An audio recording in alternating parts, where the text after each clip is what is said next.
We are 8 hours 52 minutes into day 2, just got home from a long day at work, 14-hour shift. First thing I did at day change was launching the research for rocket artillery and tank destroyer. For the Allies doctrine, a rocket artillery only takes 12 hours 45 minutes to research and tank destroyers take 9 hours. So my tank destroyer research is gonna finish in only 15 minutes and rocket artillery in 4 hours. However, I want to go to bed, so I'm gonna use war bonds to finish this research. Speed up and speed up, done. I've anticipated the end of the tank destroyer research, as before the research ended I have upgraded my tank plant to level 3, so I'm ready to produce our tank destroyers. Takes 3 hours 30 minutes, costs 980 steel, which is good because I produce 290 an hour. Gonna queue up 4, so then I'm gonna have 5, that's pretty great. I'm gonna have 5 armored cars, 5 light tanks, 5 tank destroyers. That's good to start, and it's gonna protect me against excess medium tanks, very important. And then I'm also gonna go to my secret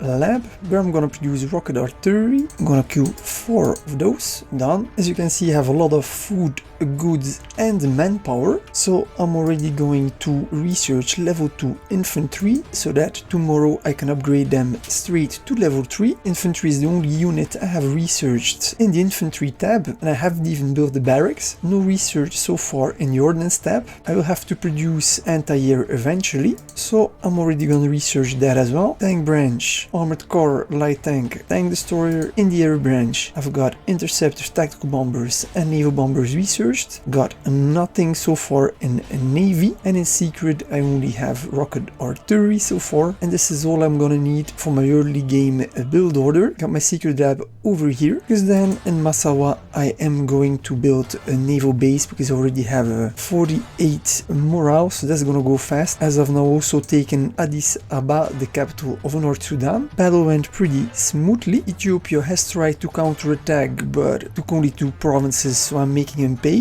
Here are 7 units gone. I've already killed 2 units elsewhere. Here there's another infantry locked in battle, so there's gonna be 10 units that are gone. The fact that he's not moving is very good for me. Pretty easy to conquer him. And this battle is done. I'm gonna use my war bonds to heal my units again. I've healed the stack before I've attacked. That is the power of war bonds in my opinion. You attack, you vanquish the stack, and then you can heal up back to the maximum hit points. Congo has set up a variant last stand, used his war bonds to make a level 3 bunker. So we got Tanganyika, who was forced to produce artillery to counter him, and also in his capital there's a bunker, but the rest of his provinces are falling fast. Also South Sudan is doing very well. However, he has been attacked by Nigeria, who has been land grabbing during the attack on Equatorial Gabon. Also South Sudan was forced to use his war bonds to be able to fight off Nigeria. We also have Egypt, who is now under attack from Libya, an attack that he has provoked. Libya attacked with 5 units over here, but Egypt had a level 2 bunker, damaged his units a bit, but now more units are coming. 4 armored cars, 3 light tanks. Also these are gonna be gone, or not, because it is on the plains. We've got Egypt, who gets 15% core bonus, takes 15% less damage, and he's on the plains where he gets a 50% bonus. However, he only has 3 units that get advantage of that, while the enemy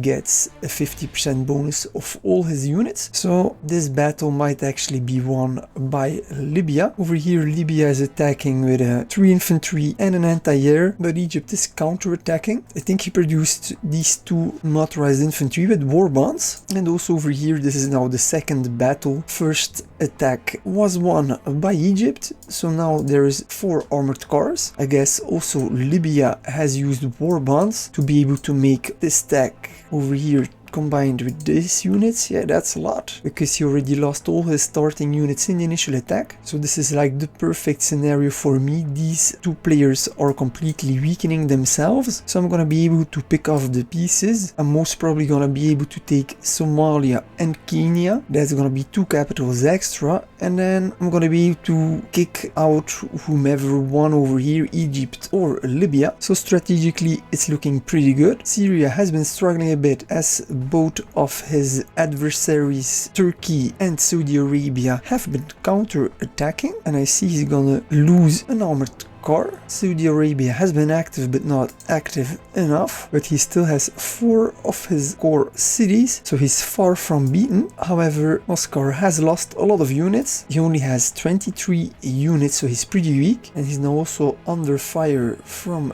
Greece, who tried to disembark into Turkey, and luckily had 1 cruiser on aggressive fire settings, so Greece stopped embarking and disembarked again, but is still under attack. And I see he's mobilizing a level 2 amphibious tank, so even pro players, they are now resorting to using unit cards. With the operations unit cards, boosters, operations and now war bonds, the game has been changed thoroughly. Looks like the last province of Turkey is about to fall. Izmir, he's done well for himself, man. He doesn't have a lot of units. Me, for example, have 34 units, but I have a lot less points, of course. Oscar is only the 3rd ranked player, so he's not the only one who is playing aggressively. Later that night. Finally, the battles are over. I have healed my units with war bonds, so they're gonna be ready for the next fights over here. Also here, the infantry, they're healed up a bit with war bonds. Got 11k war bonds left. The next morning.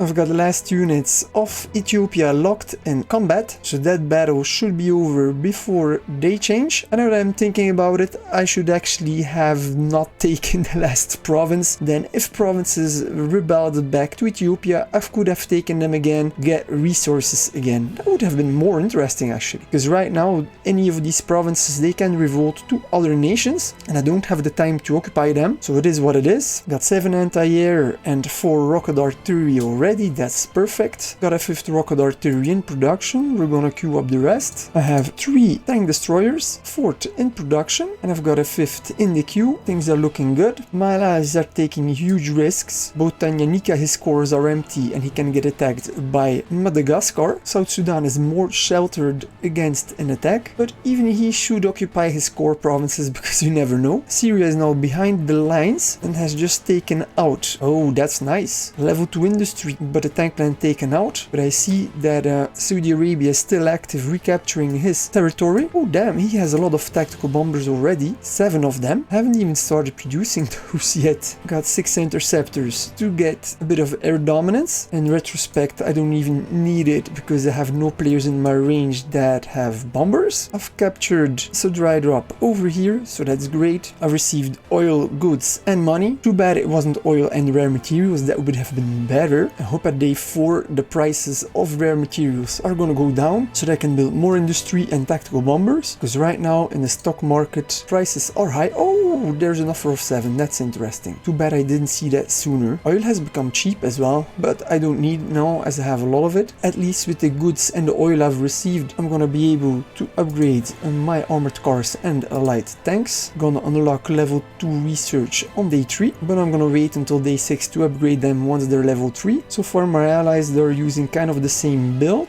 They're going for tactical bombers, armored cars, tank destroyers, rocket artillery, same like me over here. Those forced into early aggression, they went for artillery instead. But also here, light tanks, armored cars. First rocket artillery rolling out for Tanganyika as well. Made 5 artillery, 6 light tanks, 1 rocket artillery, and of course units lost in battle. French Sudan also went for early game artillery to get the upper hand, and armored cars. Early game artillery production is good to have the upper hand and to beat other players, but they are much weaker than the later rocket artillery build, but it gives you a sense of day 1 and day 2 security, but it's gonna hurt you in the long run, as I personally feel that rocket artillery are more useful throughout the game. There's only 5 heavy armored units in the game, all the rest is being countered by rocket artillery anyways. And then finally we have Syria. He has 2 cruisers, 1 artillery, 13 armored cars, 7 tactical bombers, 1 sub, 1 amphibious tank level 2, a car card that he used. Smart move, he's gonna use it for island hopping. That's always useful. That's it for day 2. It's looking good. The only problem is that Illinois is expanding rapidly. If Intel is supposed to be true, he's using a lot of gold, which I can imagine. Look at all the players he has already beaten.